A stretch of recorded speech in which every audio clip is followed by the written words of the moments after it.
ஆமென். பழைய ஏற்பாட்டு காலத்துக்கும் புதிய ஏற்பாட்டு காலத்துக்கும் என்ன வித்தியாசங்கிறத சொல்றேன் பாருங்களேன். மோசே செய்த முதல் அற்புதம், எகிப்தில் செய்த முதல் அற்புதம் என்னன்னா, தண்ணீரை இரத்தமாய் மாற்றினார். மோசே என்ன செஞ்சாரு? ஆமா, தன்னுடைய கோல்களை கொண்டு போய் நைல் நதி மேல வைக்கும்போது அந்த தண்ணீர் இரத்தமாய் மாறினது என்று நம்ம பார்க்கிறோம் இல்லைங்களா? ஆமா. இப்ப இயேசு உடைய முதல் அற்புதம் என்னன்னா, தண்ணீரை திராட்சரசமாய் மாற்றினார். இரத்தமாய் மாற்றினால் அது பயத்தை கொண்டு வரும்.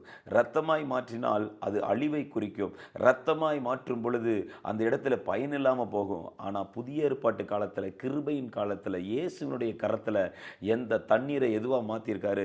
திராட்சரசமா மாத்திருக்காரு. அநேகருக்கு அது ஆசீர்வாதமா இருக்கணும். அநேகர் அது ஆறுதல் அடையணும். அநேகருடைய இருதயம் சந்தோஷப்படும்படிக்கு ஆண்டவர் அப்படி அற்புதம் செய்திருக்கிறார். அதான் பழைய ஏற்பாட்டு காலமும் நியாயப்பிரமாணத்துக்கும் கட்டளைகளுக்கும் கிருபைக்கும் இருக்கிற வித்தியாசம். ஆமா, கட்டளைகள் மூலமா